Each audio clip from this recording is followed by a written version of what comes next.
എന്തായാലും ഈ മഴ ശക്തമാകുന്ന ഒരു സാഹചര്യത്തിൽ ഈ കൊല്ലം ജില്ലയിൽ ഖനനത്തിന് ജില്ലാ കളക്ടർ നിരോധനം ഏർപ്പെടുത്തിയിരിക്കുകയാണ്. എന്താണ് അതിന്റെ വിശദാംശങ്ങളെന്ന് നമുക്ക് നോക്കാം. കൊല്ലത്ത് അതിശക്തമായ മഴ തുടരുന്ന സാഹചര്യത്തിൽ ഖനന പ്രവർത്തനങ്ങൾക്ക് നിരോധനം ഏർപ്പെടുത്തി ജില്ലാ കളക്ടർ. ഇന്നലെ രാവിലെയും രാത്രിയും മഴ ശക്തമായി പെയ്തു. മലയോര മേഖലകളിൽ ശക്തമായ കാറ്റുമുണ്ടായി. മത്സ്യത്തൊഴിലാളികൾ ജാഗ്രത പാലിക്കണമെന്ന് മുന്നറിയിപ്പ് നൽകിയിട്ടുണ്ട്. സംസ്ഥാനത്ത് അതിതീവ്ര മഴയ്ക്ക് സാധ്യത പ്രഖ്യാപിച്ചതിന് പിന്നാലെ കൊല്ലം ജില്ലയിലും ശക്തമായ മഴ ലഭിച്ചു. ഓറഞ്ച് അലർട്ട് പ്രഖ്യാപിച്ച സാഹചര്യത്തിൽ എല്ലാവിധത്തിലുള്ള ഖനന പ്രവർത്തനങ്ങളും ജില്ലയിൽ നിരോധിച്ചു.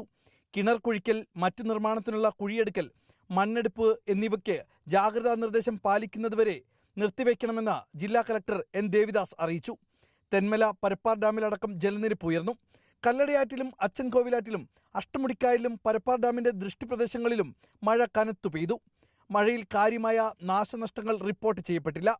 കൊല്ലം നഗരത്തിൽ മഴക്കാലപൂർവ്വ ശുചീകരണ പ്രവർത്തനങ്ങൾ നടത്താത്ത സ്ഥലങ്ങളിൽ വെള്ളക്കെട്ട് രൂപപ്പെട്ടു. വരും ദിവസങ്ങളിൽ മഴ ഇങ്ങനെ തുടരുകയാണെങ്കിൽ ജില്ലയിൽ പലയിടത്തും വീടുകളിൽ വെള്ളം കയറാൻ സാധ്യതയുണ്ട്. ഇന്നലെ മലയോര മേഖലയിൽ ശക്തമായ കാറ്റ് വീശി. കടലിൽ ശക്തമായ കാറ്റിന് സാധ്യത ഉള്ളതിനാൽ ഇനി ഒരു അറിയിപ്പുണ്ടാകുന്നതുവരെ കേരള തീരത്ത് മത്സ്യബന്ധനത്തിന് വിലക്ക് ഏർപ്പെടുത്തിയിട്ടുണ്ട്. മത്സ്യത്തൊഴിലാളികൾ ജാഗ്രത പാലിക്കണമെന്നും ജില്ലാ ഭരണകൂടം ആവശ്യപ്പെട്ടു. റിപ്പോർട്ടർ, കൊല്ലം.